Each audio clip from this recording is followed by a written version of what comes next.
সাজ্জাদ কাদিরের প্রীতি এবং শুভেচ্ছা নিন। এই মুহূর্তে আপনাদের সামনে কথা বলতে এসেছি আওয়ামী লীগকে কিভাবে হারিয়ে দেবেন এই প্রসঙ্গটা নিয়ে। গতকালকে একটি জানাজা দেখলাম। একজন জেলা আওয়ামী লীগ নেতা, আপনারা জানেন যে চুয়াডাঙ্গা জেলা আওয়ামী লীগ সভাপতি সোলাইমান হক জোয়ারদার, যিনি জাতীয় সংসদের সদস্য ছিলেন বেশ কয়েকবার। তিনি একজন বীর মুক্তিযোদ্ধা, তিনি জাতীয় সংসদের হুইপ ছিলেন। সেই মানুষটি গত পরশু শুক্রবারে মৃত্যুবরণ করেন এবং গতকালকে শনিবারে চুয়াডাঙ্গায় তার জানাজা অনুষ্ঠিত হয়েছে। আমি কালকে জানাজার দৃশ্য দেখে বিশেষ করে আমার কাছে মনে হয়েছে যে এই যে বর্তমান অন্তর্বর্তীকালীন সরকার আওয়ামী লীগের কার্যক্রম নিষিদ্ধ করছে, আওয়ামী লীগকে নিষিদ্ধ করছে, কিন্তু বাস্তবতা হলো যে আওয়ামী লীগকে আসলে কিভাবে নিষিদ্ধ করবেন। কালকে জানাজার দৃশ্য অভাবনীয় দৃশ্য, হাজার হাজার, এটি যদি লক্ষ কোটি জনতার উপস্থিতি বলেন তাহলেও ভুল হবে না। আওয়ামী লীগকে আসলে চাইলেই মাটির সাথে মিশিয়ে দেওয়া সম্ভব? আওয়ামী লীগকে কি চাইলেই আওয়ামী লীগকে ধ্বংস করে ফেলানো সম্ভব? এটি যে সম্ভব না, গতকাল এক শোককে কেন্দ্র করে মানুষের উপস্থিতি, মানুষের অংশগ্রহণ সেটিই বলে। এমনি কোনো জনসভা বা কোনো রাজনৈতিক কর্মসূচিতে লোকজন ভাড়া করে নিয়ে আসা হয়, কিন্তু জানাজার মতো এমন একটি কর্মসূচিতে নিশ্চয়ই মানুষ ভাড়া করে আনা হয়নি। আমি গতকালকে ফেসবুকে একটি পোস্ট দিয়ে বলেছিলাম যে জানাজায় অংশগ্রহণকারী মানুষগুলো নিশ্চয়ই ভাড়া করা নয়, এগুলো স্বতঃস্ফূর্ত ভাবে এসেছে। এই একটি উদাহরণ থেকে যারা আওয়ামী লীগকে নিষিদ্ধ করতে চান, আওয়ামী লীগকে ধ্বংস করতে চান, আওয়ামী লীগকে নিশ্চিহ্ন করে দিতে চান, তাদের অন্ততপক্ষে একটি বোধোদয় হওয়া উচিত। এই যে শোককে কেন্দ্র করে এত হাজার হাজার লক্ষ লক্ষ মানুষের উপস্থিতি, একজন জেলা আওয়ামী লীগ নেতার, জেলা আওয়ামী লীগের সভাপতির, একজন আঞ্চলিক নেতার জানা যায় এই উপস্থিতি। আজকে আওয়ামী লীগ কি দেশ ছেড়ে পালিয়ে গেছে? আওয়ামী লীগ দেশেই আছে। সীমিত কিছু মানুষ, এটি 1% হবে না, হয়তো পাশের দেশ ভারতে আশ্রয় নিয়েছে, বিশ্বের বিভিন্ন দেশে আশ্রয় নিয়েছে, সেটি কেন্দ্রীয় নেতা থেকে শুরু করে জেলা আওয়ামী লীগের নেতা, উপজেলা আওয়ামী লীগের নেতা, কিন্তু বেশিরভাগ মানুষ বাংলাদেশে অবস্থান করছে। আজকে জানা যায় যেভাবে মানুষ উপস্থিত হয়েছে স্বতঃস্ফূর্ত ভাবে, সব বাধা, সব প্রতিরোধ, মানে সব শঙ্কা, পুলিশের চোখ রাঙানো, আইন শৃঙ্খলা বাহিনীর চোখ রাঙানো উপেক্ষা করে যেভাবে মানুষ বেরিয়ে এসছে। আজকে জাতির ক্রান্তিকালে বাংলাদেশ এক কঠিন সময় অতিবাহিত করছে। দেশবিরোধী, রাষ্ট্রবিরোধী এমন কিছু কর্মকাণ্ড হচ্ছে, এমনকি মুক্তিযুদ্ধ বিরোধী এমন কিছু কর্মকাণ্ড হচ্ছে। এই মানুষগুলো যদি বেরিয়ে আসে সারা বাংলাদেশ থেকে, যেভাবে চুয়াডাঙ্গা জেলা আওয়ামী লীগ সভাপতি সোলাইমান হক সেলুন জোয়ারদারের জানাজায় যেভাবে অংশ নিলেন, এভাবে যদি সারা বাংলাদেশ থেকে স্রোতের মতো মানুষ বেরিয়ে আসে, তাহলে কিভাবে ঠেকাবেন? কিভাবে ঠেকিয়ে দেবেন? কতজনকে গ্রেপ্তার করবেন? এ যাবৎ 3.5 লক্ষাধিক মানুষকে গ্রেপ্তার করা হয়েছে সারা বাংলাদেশে। জেলখানার ধারণ ক্ষমতা, আমি নিজেও ভিডিওতে একাধিকবার বলেছি, আপনারাও জানেন, মাত্র 42,000 বাংলাদেশের জেলখানার ধারণ ক্ষমতা। সেই 42,000-এর কয়েক গুণ মানুষকে ইতিমধ্যে অন্যায়ভাবে অ্যারেস্ট করা হয়েছে। আর কতজন অ্যারেস্ট করবেন? এখনই জেলখানায় রাখবার জায়গা নেই, গাদাগাদি করে রেখেও সম্ভব হচ্ছে না। কাজে আজকে যারা ভাবছেন যে আওয়ামী লীগকে পুরোপুরি নিশ্চিহ্ন করবেন, এটি কিন্তু একদম অসম্ভব। আর্টিফিশিয়াল কোনো কাজ করা যায় না, বাই ন্যাচারাল করতে হয়। কিন্তু আওয়ামী লীগেরও তো কিছু ভালো কাজ আছে, অনেক ভালো কাজ আছে।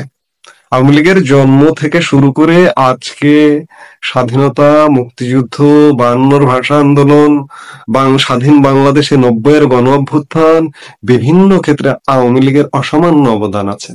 আজকে এই দেশটা যে দাঁড়িয়ে আছে, এই দেশটা দাঁড়িয়ে থাকবার পেছনেও আওয়ামী লীগের অসামান্য অবদান আছে, বিতর্কিত কর্মকাণ্ড আছে। আমি যদি ওই সেই অর্থে বলি, বাংলাদেশের রাজনীতির সব রাজনৈতিক দলের বিতর্কিত কর্মকাণ্ড আছে, কিন্তু আজকে অবস্থা দৃষ্টে মনে হচ্ছে একমাত্র আওয়ামী লীগ ছাড়া কাঠগড়ায় আর কেউ দাঁড়াবে না। আজকে এই যে বিএনপির দোষ নেই, জাতীয় পার্টির দোষ নেই, জামাতের দোষ নেই। আজকের অবস্থা দেখে মনে হচ্ছে যেন বিএনপি এই মুহূর্তে কিংবা জামাত এই মুহূর্তে সবচেয়ে পবিত্র একটি রাজনৈতিক দল। বিএনপি বাংলাদেশে ক্ষমতায় ছিল না, রাষ্ট্র ক্ষমতায়। জামাত যৌথভাবে ক্ষমতায় ছিল না, থেকেছে তো, থেকে অন্যায় অপকর্ম হয়নি। তাহলে কিভাবে ধোয়া তুলসী পাতাটা হয়? কিভাবে সব দোষ আওয়ামী লীগের, সব দায় আওয়ামী লীগের? আজকে অবস্থাটা কিন্তু তেমন। আজকে আওয়ামী লীগকে ভ্যানিশ করবার জন্য, ধ্বংস করবার জন্য যেভাবে ষড়যন্ত্রমূলক ভাবে সব রাজনৈতিক দল উঠে পড়ে লেগেছে, সেটি আসলে সম্ভব না। আজকে আওয়ামী লীগ যদি এই যে সেলুন জোয়ারদারের জানাজায় যেভাবে বেরিয়ে এসছে, সব প্রতিকূলতা উপেক্ষা করে আজকে দেশ রক্ষায়, আজকে সারা বাংলাদেশে একযোগে আওয়ামী লীগ বেরিয়ে আসে, তাহলে কিন্তু আর একটা 5 আগস্টের পরিণতি ঘটবে। 5 আগস্টের পরিণতি ঘটিয়ে যেভাবে আওয়ামী লীগকে বেতাড়ান করা হয়েছে, আওয়ামী লীগ যদি আসলে সর্বশক্তি নিয়ে বেরিয়ে আসে, তাহলে আজকে ঠিক রিভার্স ঘটবে। 5 আগস্টে আওয়ামী লীগকে যেভাবে বেতাড়ান করা হয়েছে, ঠিক অন্যান্য যারা আজকে হম্বিতম্বি করছে তাদের কিন্তু বিদায় ঘটবে। কাজেই আমি বলবো, আমার বাংলাদেশের একজন নাগরিক হিসেবে আমার পরামর্শ যে আওয়ামী লীগ যেভাবে আছে থাকতে দিন। আওয়ামী লীগের কার্যক্রম নিষিদ্ধ করেছেন, এটিও আসলে বিধিসম্মত হয়নি। যেভাবে ছিল, যেভাবে থাকবে সেভাবেই থাকতে দেওয়া উচিত, সেখানেই তাদের সৌন্দর্য। কিন্তু আজকে অস্বাভাবিক পরিবেশ তৈরি করেছেন। এই অস্বাভাবিক পরিবেশ থেকে আরো ভয়ঙ্কর কোন অস্বাভাবিক পরিবেশের দিকেই কিন্তু বাংলাদেশ যাচ্ছে। আমি সব কথার শেষ কথা বলতে চাই, গতকালকের জানাজার উদাহরণ এটাই দেয়, আওয়ামী লীগ আছে, আওয়ামী লীগ থাকবে, এবং আওয়ামী লীগ নিশ্চিত করে ফিরবে খুব শীঘ্রই। সেদিন আর খুব বেশি দূরে নয়, কারণ অন্যায় অপকর্ম এতটা বেশি হয়ে যাচ্ছে, যেখান থেকে রক্ষা করতে আওয়ামী লীগকে ফিরে আসতে হবে। চলতি বছরের জুন মাস, অর্থাৎ এই যে আমরা জুন মাস অতিক্রম করছি, এই জুন মাস নিয়ে আমাদের রাজনৈতিক অঙ্গনে নানা রকম আশঙ্কা তৈরি হয়েছে। বিশেষ করে আমাদের যে মে মাসের ঘটনাপুঞ্জি, সরকারের সঙ্গে বিএনপির সঙ্গে এনসিপির, তারপর বিএনপির সঙ্গে জামাতের সঙ্গে অন্যান্য রাজনৈতিক দলের যে মনস্তাত্ত্বিক যুদ্ধ আমরা মে মাসে দেখেছি, এবং সেখানে বিএনপি যেভাবে তাদের শক্তি সামর্থ্য প্রদর্শনের চেষ্টা চালিয়েছে, তা পবিত্র ঈদুল আজহার কারণে অনেকটা স্থগিত হয়ে পড়েছে। এবং এই যে পবিত্র ঈদুল আজহার এই সময়টিকে সরকার অনেকটা ব্রিদিং টাইম হিসেবে গ্রহণ করেছে। বাংলাদেশের ইতিহাসে প্রথম টানা 10 দিনের উপরে সরকারি ছুটি, অফিস আদালত বন্ধ, কাজ নাই কর্ম নাই, যে যার মতো মানে তাদের যাকে বলা হয় সময় পার করার চেষ্টা করছে। পুরো রাষ্ট্র যখন অর্থনৈতিক সংকটে দিশেহারা, এবং আমাদের অর্থনৈতিক সংকটটা যখন একেবারে তৃণমূল পর্যায়ে পৌঁছে গেছে, এবছর কোরবানির যে পশুর চামড়া বিক্রি ক্রয়, কোরবানির পশুর হাট এবং সেই পশুর হাটের ক্রেতা বিক্রেতা ইজারাদার, এবং যারা কোরবানি দিয়েছেন তারা সহ এই বছর যারা হজে গিয়েছেন, যে হৃদয় বিদারক দৃশ্য বিভিন্ন জায়গাতে হয়েছে এবং প্রতিনিয়ত হচ্ছে অভাবের কারণে, অর্থনৈতিক সংকটের কারণে। এরকম অবস্থা আমাদের এই বাংলাদেশে ইতিপূর্বে কখনো ঘটেনি। আর এরকম ঘটনা যখন ঘটছে, অর্থাৎ একদিকে কান্না, আবার অন্যদিকে মহল বিশেষের আনন্দ এবং উল্লাস। যাদের হাতে টাকা আছে তারা এই সময়টিকে নিজেদের জন্য স্বর্গরাজ্য বানানোর চেষ্টায় তারা ব্যস্ত। আমরা সেই যে বেগম পাড়ার কথা শুনেছিলাম, সেই বেগম পাড়া ফুলে ফেঁপে আওয়ামী লীগ জমানাতে রীতিমতো বটবৃক্ষে পরিণত হয়েছিল।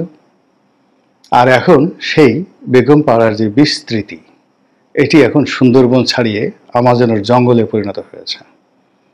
এই অল্প সময়ের মধ্যে বহু মানুষ অঢেল অর্থের মালিক হয়ে তারা London, America, Dubai, Singapore, Canada প্রায় সব জায়গাতেই টাকা পাচারের একটা অধিক্ষেত্র তৈরি করে নিজেদের এবং তার পরিবারের ভবিষ্যৎকে অর্থবিত্ত এবং ক্ষমতায় তারা একেবারে জৌলুসপূর্ণ করার জন্য গত 10 মাসে যে সকল কর্মকাণ্ড করেছেন এবং আমরা যেগুলো শুনতে পেরেছি, পত্রপত্রিকায় এসেছে, এগুলো রীতিমতো লোমহর্ষক। এরকম যখন একটা কন্ট্রাস্ট চলছে, ঠিক সেই সময়টাতে ডক্টর মোহাম্মদ ইউনূস শুধু পুরস্কার নিয়েই যাচ্ছেন, দেশের বাইরে চলেই যাচ্ছেন, এবং যেখানে যাচ্ছেন সেখানে গোটা দুয়েক, একেবারে গোটা দুয়েক না হলে তো একটা অন্ততপক্ষে ডক্টরেট ডিগ্রি তার চাই, এবং ইংরেজিতে তার একটা ভাষণ দিতেই হবে কোনো বিশ্ববিদ্যালয়ে, সভা সমিতি বা সেমিনারে। এরপরে বিদেশিদের সঙ্গে তার ছবি ছবি তুলতে হবে। এরকম একটা মানসিক একটা অস্থিরতা আমরা যারা দেখছি, যারা করছি, বা যারা এর দায় পরিশোধ করছি, সবার যেন একটা অস্বস্তিকর অবস্থা তৈরি হয়ে গেছে। তো যেটা বলছিলাম যে যখন জুন মাস শুরু হলো, তখন থেকে মূলত পবিত্র ঈদুল আজহার ছুটি বন্ধ হয়ে গেল, কিন্তু এই ছুটির আগে অনেকগুলো অসমাপ্ত কর্ম রয়ে গেছে। যেমন ঢাকা দক্ষিণ সিটি কর্পোরেশনের মেয়র পদ নিয়ে বিএনপি এবং সরকার একেবারে রীতিমতো মুখোমুখি অবস্থানে। কেউ কাউকে এক চুল ছাড় দিতে নারাজ, এবং এটা এই অফিস আদালত খোলার পর আবার নতুন করে শুরু হবে। এরপর সরকারের জুলাই চার্টার, এটা নিয়ে সেনাবাহিনীর সঙ্গে, পুলিশের সঙ্গে, বিএনপির সঙ্গে, রাজনৈতিক দলের সঙ্গে একটা ভীষণ রকম যাকে বলা হয় কুরুক্ষেত্র তৈরি হবার সম্ভাবনা রয়েছে। অর্থাৎ সরকার যদি যেভাবে একটা জুলাই চার্টার মানে একটা বিপ্লবী সরকার করতে চায়, এবং সেই বিপ্লবী সরকার করতে গিয়ে ডক্টর মোহাম্মদ ইউনূসকে আরো ক্ষমতাধর, তাকে রাষ্ট্রপতি হিসেবে নিয়োগ দান থেকে শুরু করে আরো যা কিছু করা হোক না কেন জুলাই চার্টারের অধীনে, তখন সেই বিপ্লবী সরকারের সঙ্গে এখন যেভাবে বিএনপি মোলাকাত করছেন বা বিএনপি যেভাবে তাদের সঙ্গে কথাবার্তা বলছেন, এটি বিপ্লবী সরকারের সঙ্গে একেবারেই সম্ভব হবে না। এটা মোর দ্যান মার্শাল ল, তার চেয়েও বড় কিছু হয়ে যাবে। ফলে এখন অনেকের যে আকুতি, অনেকের থ্রেট বা ক্ষমতার যে বিকেন্দ্রীকরণ, বিভিন্ন জায়গা থেকে ক্ষমতা যে এখন পরিচালিত হচ্ছে, ওটা বিপ্লবী সরকার হলে থাকবে না। এবং সরকার সেই জুলাই চার্টার ঘোষণার মাধ্যমে একটা বিপ্লবী সরকার গঠনের দিকে যাচ্ছে, এবং এটা ছাড়া তাদের আর কোনো উপায় নেই এই মুহূর্তে। অন্যদিকে নির্বাচন নিয়ে 3টি সম্ভাবনা এবং 3টি আতঙ্ক, এবং একটি যাকে বলা হয় ত্রিমুখী সংঘর্ষ ধেয়ে আসছে, যেটি জুন মাসে শুরু হবে, জুলাই আগস্টে গিয়ে এটি একেবারে চূড়ান্ত রূপ ধারণ করবে। শোনা যাচ্ছে যে সরকার প্রথম থেকে যেটা চাচ্ছে, যে সরকার একটি নির্বাচন করতে চাচ্ছে, স্থানীয় সরকার নির্বাচন জাতীয় নির্বাচনের আগে। This is the first problem. BNP সর্বশক্তি দিয়ে তারা চাচ্ছে যে জাতীয় নির্বাচনের আগে কোনো স্থানীয় সরকার নির্বাচন হবে না। তো সরকার যে ব্লু প্রিন্ট নিয়ে এগুচ্ছে, সেখানে তাদের জন্য জাতীয় নির্বাচনের আগে অবশ্যই টিকে থাকতে হলে তাদেরকে স্থানীয় সরকার নির্বাচন করতে হবে, এবং এইভাবেই তারা তাদের মাস্টার প্ল্যান তৈরি করেছে।